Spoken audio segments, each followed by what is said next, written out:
Final, and at the moment it's Ronnie O'Sullivan who's out in front, leading Karen Wilson by 6 frames to 3. Neil and Stephen here, and you don't beat Ronnie O'Sullivan with an 86% pot success rate, Stephen, do you?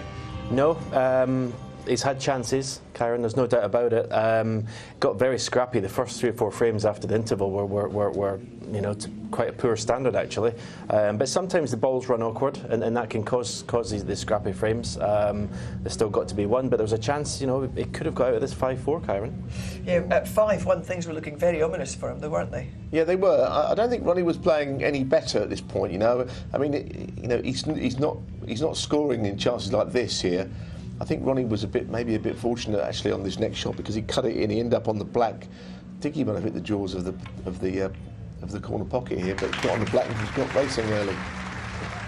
I mean, if Karen comes out tonight and just doesn't miss easy balls, you know, I keep going on about unforced errors. If he can cut them out completely, he's still in this match.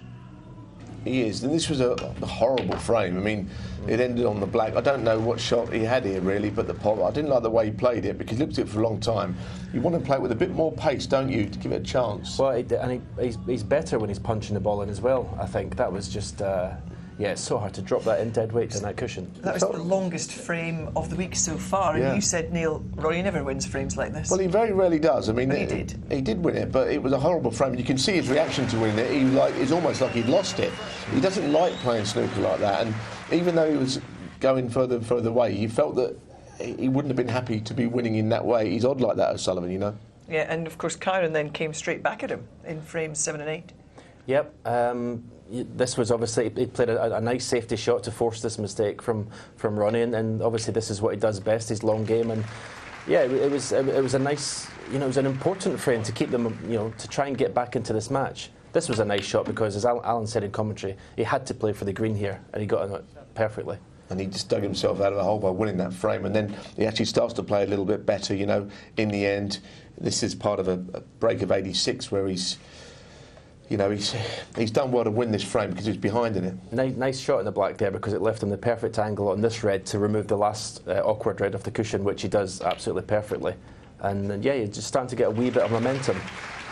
He did, and at 5-3, you think, well, if he gets that 5-4, he's done a miracle. He's pulled some out of the wreckage of what was going on. I mean, before the last frame, you know, there was 2 re-racks, you know, before this frame got underway. So I must say, this is the kind of frame O'Sullivan in the past would have been thinking about the interval and lost, but it's a brilliant break. That was a magnificent red because he was leaving actually Karen in there, and this you love that shot, Neil. Well, it was fantastic because it's very missable. It's hard to be on anything.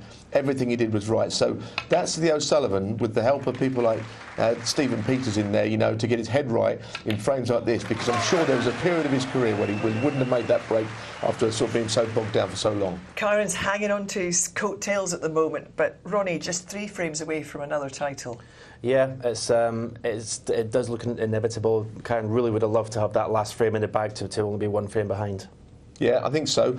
He's got to come out really strongly tonight, or else he could get blown away quickly. O'Sullivan will regroup and play better tonight, I think. You almost feel Ronnie would rather just played on through now and get this one wrapped up. Should be a good session tonight, though, I think. Everything to play for. OK.